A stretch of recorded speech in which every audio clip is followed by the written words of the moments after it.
Hi, I'm Judith. I'm a Canadian. I'm over 80 years old. Today I'm going to talk again, the second time, about gratitude.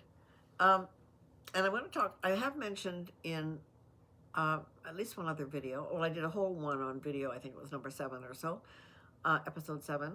And, um, and I also have mentioned in maybe other videos that the idea that you should thank God or the universe or whatever. You should be thankful for whatever happens, even when it's bad news. And that one is what I want to talk about today. It's a little difficult sometimes in the moment to be grateful when you get bad news, and but it's a kind of a spiritual practice that if you employ it in the kind of the faith, then it can help you in dealing with the bad news and can lead you on to other things. I want to talk about it as usual by telling you some stories from my life. I've got several here on this topic. First of all, though, could you listen to the end, please? Like, subscribe. That would be really helpful. I would love to see comments. If you have any comments you could make, I'd like to. It would be lovely if people started commenting and there was a bit of a community created on this. I'm doing these really because I just want to share the things that I've learned in my life in the hopes that it will help other people, particularly young people, but anybody at any age. Maybe if you're already at my age or getting close to it, you'll be able to look back in your life and see how some of those things that I'm talking about played out in your life as well. And so it may help you in reflecting on your life. My goal really is to help people who haven't done that yet to create a happy, successful, and fulfilling life for themselves, and using some of the ways that I found. I don't say that I have all the answers. I have the answers that work for me, and I'm really happy to share them. So, talking today about gratitude and the practice, the spiritual, I think, practice of being grateful, saying thank you for everything that happens, even when it appears to be really not something that you want. And not something that that you would welcome. So let's see. First story. I'll tell a couple of stories. Living where I live is very important. I think where one lives is very important in creating happiness in your life. If you live in a place that is just plain depressing, that just depresses you for whatever reason, it could be a perfectly nice place, but depress you, then it's not going to add to your happiness. And if you live in a place, and it doesn't have to be a real palace, it doesn't have to be something that you could never afford. It just has to be a place where you feel at home, where you feel comfortable, where you feel cozy, even where you feel happy. I've lived in standard apartment blocks that that I rented when I was a young person that were perfectly fine. I also had the experience of buying a condo and never loving it, and never feeling all that great in it, and never feeling like I owned anything. It ticked all the boxes. It had all the right dimensions and sizes and number of rooms and layout and view and everything, location, everything. And for whatever reason, it just never made me feel really happy to be there. I wasn't unhappy really until the cockroaches came. Oh, that's another story. But I wasn't, I just didn't love it. I didn't love it. And after that, I said I always wanted a home that I loved.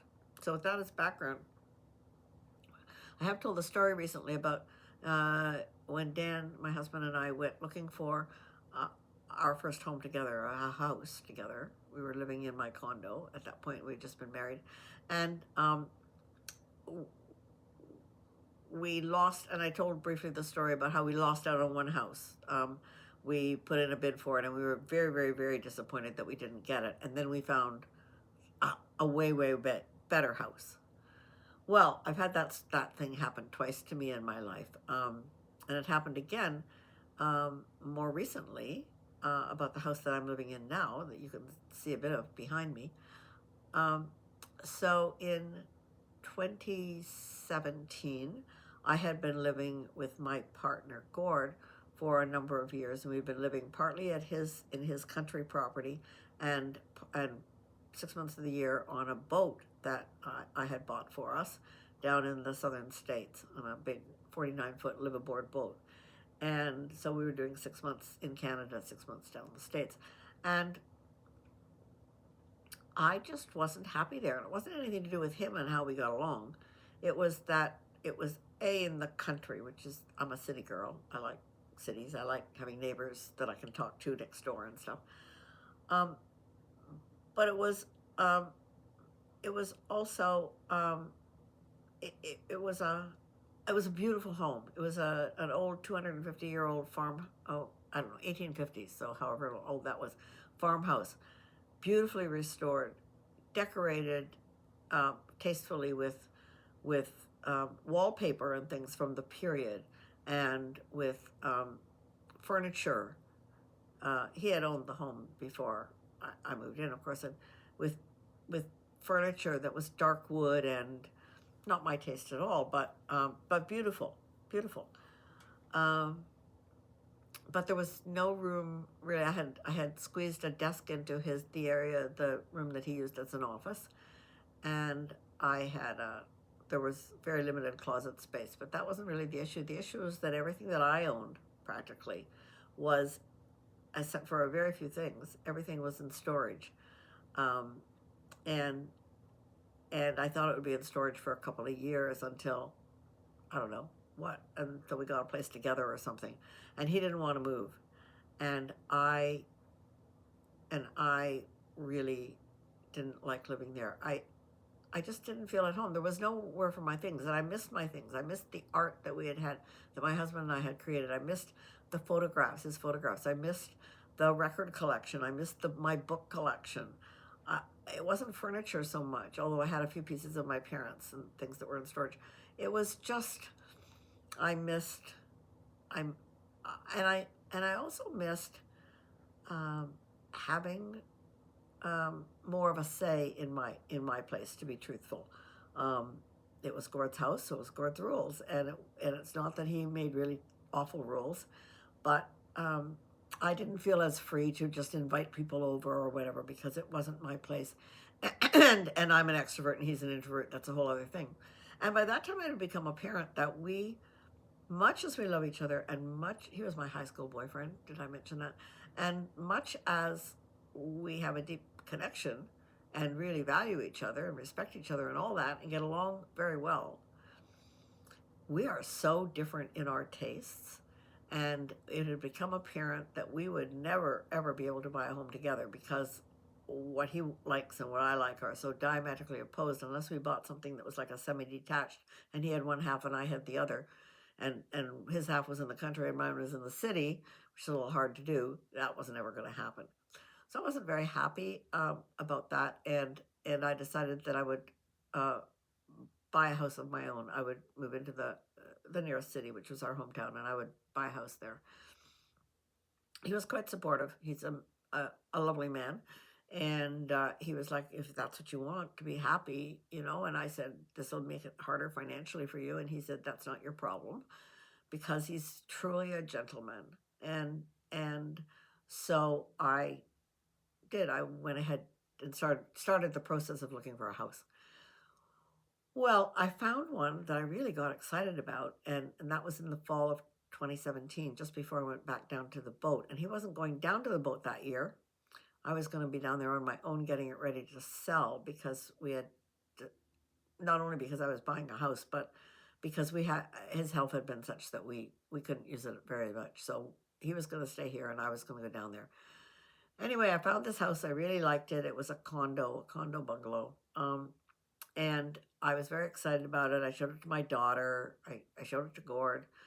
I was in a bidding war, and I lost that house by, I think, $100. I was told by $100, and I was incredibly disappointed. I was heartbroken, way more heartbroken than I'd been the time we lost the house before we found our house in Toronto. I was heartbroken, and so I went away back down to the States to live on the boat and get it ready to sell in the spring. And I would do video walkthroughs of houses with my real estate agent up here, and he would walk me through. And I was looking for a condo bungalow because I thought that that would be perfect. I wouldn't have to worry about exterior maintenance, and I could just do the inside.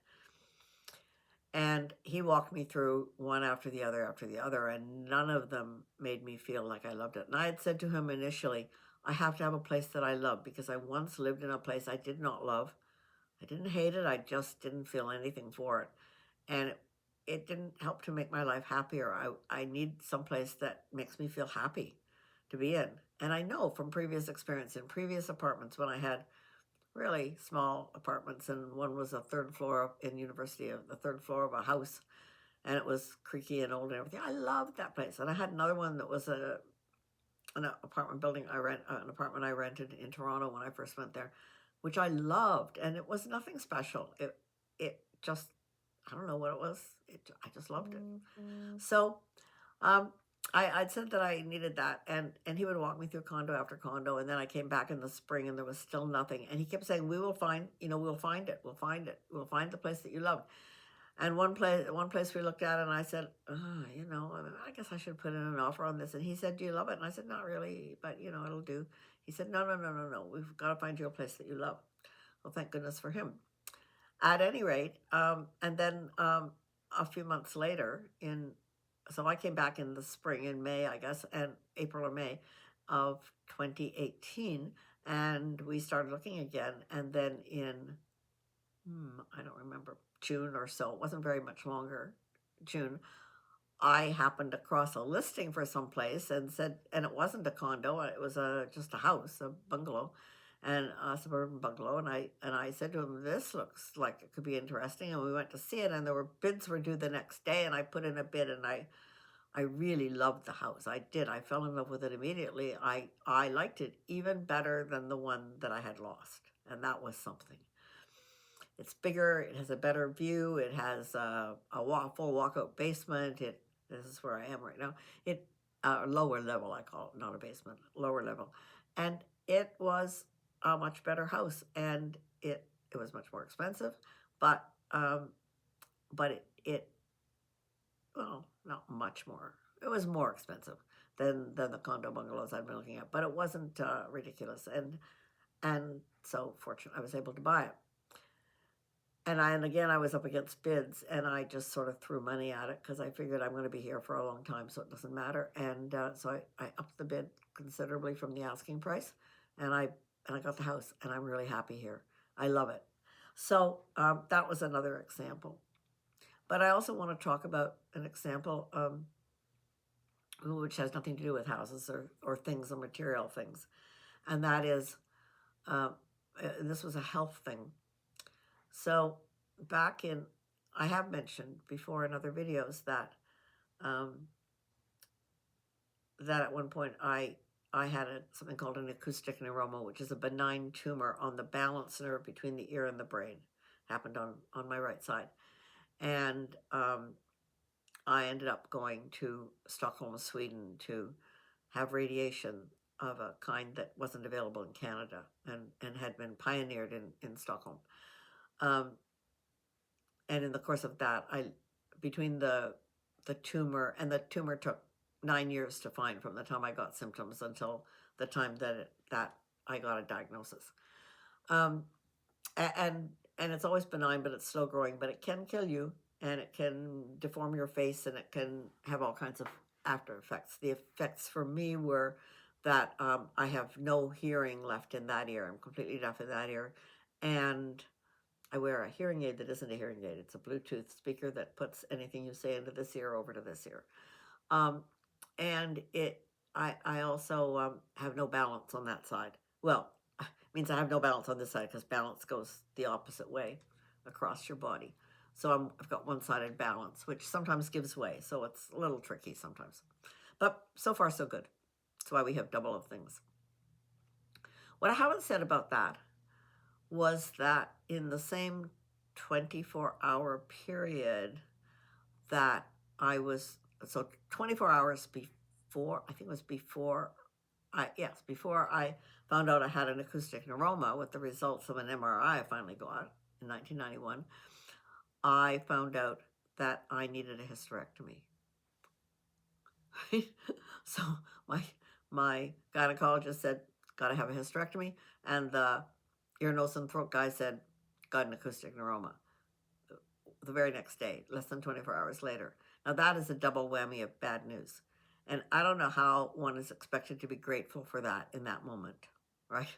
I mean, you just go. But the point was that the hysterectomy had to be done first. It was the more urgent of the two things. They were going to watch and wait. And in fact, I didn't end up having the radiation until a year later. At that point, though, I knew nothing about radiation. The only solution I knew about was surgery, and that was what the ear, nose, and throat doctor was suggesting was brain surgery, basically. Well, head surgery at least. They don't cut into your brain, but they cut into your skull, take the tumor out, try not to make you totally deaf, and try not to give you a face that looks like this. And try not to give you, and the fact that you've had your skull cut might give you debilitating headaches for 10 years. I didn't know any of this. I didn't know anything about those options. So I went ahead, had the hysterectomy. And as I was recovering from the hysterectomy, I started to be able to do research about the acoustic neuroma because I had this time. I had 6 weeks or something where I had to sit at home and do nothing much. And so I couldn't go back to work. So I started researching the acoustic neuroma and what treatments there were. Now, the doctor, the ear, nose, and throat guy who wanted me to have surgery had done, I didn't like it. Yeah, I didn't like when I finally found out about the other alternatives. I didn't like the fact that he was so insistent on surgery, and I had to really have a fight. And I think I've talked about that elsewhere, but I there was a long thing where, because here in Ontario, you have to be referred to a specialist from your family doctor, and I didn't have anyone who would refer me to a neurologist who would help me with the acoustic neuroma thing. He was in favor of that, or I guess it was a neurosurgeon in town that I had learned about. I'm telling this story a bit out of order, but oh well. So the point about gratitude is, I'll cut right to the chase here. If I had not had to have the hysterectomy first, I would have just gone and had the surgery because I didn't know any better. And I wouldn't have had time to research it. I would have just trusted that doctor. As it happened, that ear, nose, and throat guy, one thing he did do was point me in the direction of something called the Acoustic Neuroma Association of Canada. And it's a support group for people with acoustic neuromas. And they had a magazine, and in the magazine I happened to find an article about gamma knife radiology, and then I contacted the woman who had that. And although the Acoustic Neuroma Association at that time didn't recommend anything but surgery, she was really keen on this gamma knife thing, lent me all her research. We talked a lot. I met her. She lived in Oshawa outside of Toronto. I met her, and she was very helpful to me. And I had the time to figure out a better solution for me. And then it took another year to actually get it and arrange it, and what during that time to make sure that whether the tumor was growing or not, and it was, and I had the radiation in Stockholm, Sweden, and that's a whole other story that I've told another time about how we did that. But I am very grateful now that I got that news about the hysterectomy at the same time that I got the news about the acoustic neuroma, because it gave me the opportunity. To, to find a better way, to find the way that was right for me. And I still believe to this day that that was the right way for me. So I'm grateful about that. I have other things that happened in my life that I couldn't have been grateful for at the time. I have some things that I'm still not grateful for today, even though they happened. I am not grateful that my husband died suddenly of a heart attack at 63. I am not grateful about that at all. And so my spiritual practice, I guess, isn't that good. But now, almost 21 years later, I have a different life with a different partner, and I'm grateful for it too. So, I don't get into, well, my husband died so I could have this relationship. I just think there are multiple ways in which things can work out, and often there can be silver linings in the really awful things that happen.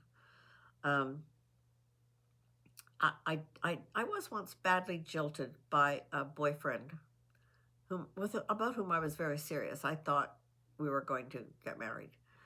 Um, and I don't know if I may have talked about this. I don't know.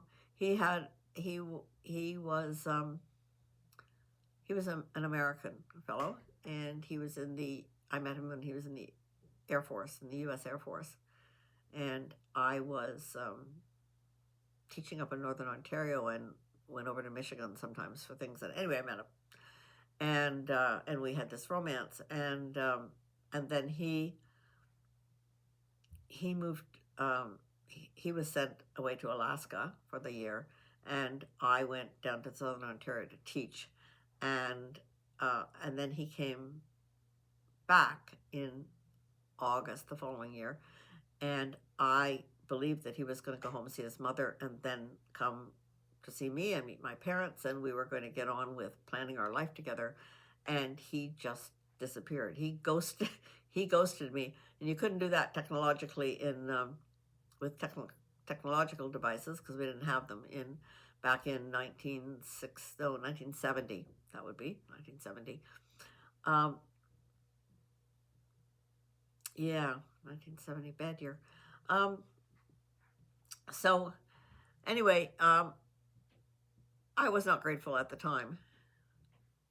Not at all grateful, and I had a really rough time for several years after that heartbreak.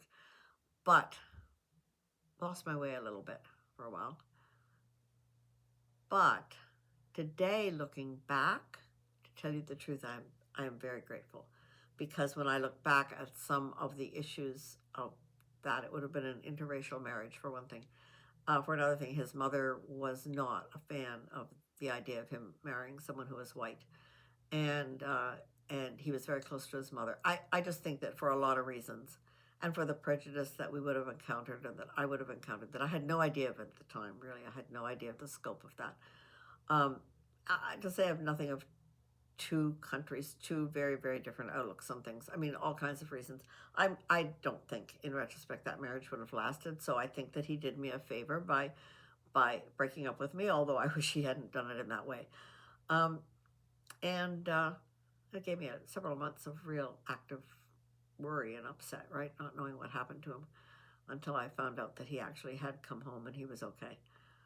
Um, but I am grateful now that that didn't happen. I'm glad my life took a different turn. Um, so there we are. Um, I do think that it's important to try to stay in a state of gratitude. And I did tell the story in the original one on gratitude, the original episode, about how I did my gratitude list the night that my husband died. My sister-in-law had to hold my hand while I did it, and I sobbed all the way through it, but I did it. I wasn't at all grateful for Dan's death, but I was grateful for the family rallying around. I was grateful for um, things like that, that we were making decisions as a unit, that, there was no acrimony and so on. Yeah. So I guess that's about all I have to say about gratitude. But if you can do the practice of being grateful for everything, no, I want to say one more thing. Sorry. Um, I have, I am a bit of an agnostic when it comes to the idea that God has a plan for us and there is always a plan. But I do kind of believe that when one door closes, another door opens. I think there's always another door, there's always another window, there's always another opportunity that can lead us down a different path. So sometimes when a door closes, the door that opens next can be better. Um, I don't believe that God, if you, I believe in God, but I don't believe that God just orchestrates my life and everybody else's life in uh, in down one set path and says, no, no, no, you can't go this way, you have to go this way, and it's for preordained. I do believe I have free will. Um, but sometimes I think that God is maybe perhaps a loving parent who sometimes says, no, no, Judith, no, no, honey, that's not quite the right way to go. And you seem to be intent on going this way, but it's too dangerous for you. I'm just going to move you over to another path. So sometimes that happens. And sometimes it's just that there are other multiple choices, and I you know, got denied one, and the next door was a better door to open and to go through. But I do believe that if you keep looking for the right thing, if you keep looking for the and believing and having faith, that if one door closes, another door will open, and you can go through that, and it will be okay. I think it helps to make your life a happier one. So with that, I'll leave you until the next time. Be a good person. Try to be grateful all that you can be, and enjoy every day. Take care.